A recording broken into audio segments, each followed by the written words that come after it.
Hello बच्चों, let's see this question. The question is what is the preamble. Preamble या प्रस्तावना क्या है? So the answer is the constitution begins with a short statement of its basic values. This is called preamble. हमारे constitution के starting में एक, आप simple सा समझ लो, एक पेज दिया रहता है जिसमें बताया गया है कि कॉन्स्टिट्यूशन की बेसिक वैल्यूज क्या, उसको हमने प्रीएम्बल बोला। आप जैसे कोई भी बुक पढ़ते हो, है ना, तो जब भी हम बुक पढ़ते हैं तो उस बुक के आगे एक इंडेक्स पेज होता है और उस इंडेक्स पेज में हर एक चैप्टर के नाम दिए होते हैं कि इस बुक के अंदर कौन कौन से चैप्टर्स हैं। तो हमें समझ में आ जाता है उन चैप्टर्स को देख के। जैसे बुक का हमने कवर भी बंद कर दिया, केवल चैप्टर्स के आप नाम पढ़ो तो समझ में आ जाएगा कि हिस्ट्री की बुक है या ज्योग्राफी की है ना।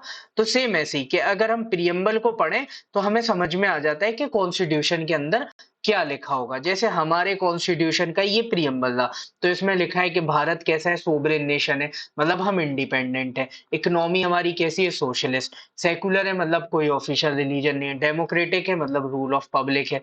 रिपब्लिक है, मतलब हमारे देश का जो हेड है वो इलेक्टेड है।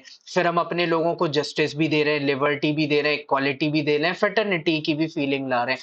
मतलब हमने अपने लिए जस्टिस रखी है, तो हमारे कॉन्स्टिट्यूशन के अंदर डीपीएसपी है, direct principles of state policy. Liberty के लिए हमने फंडामेंटल राइट्स रखे।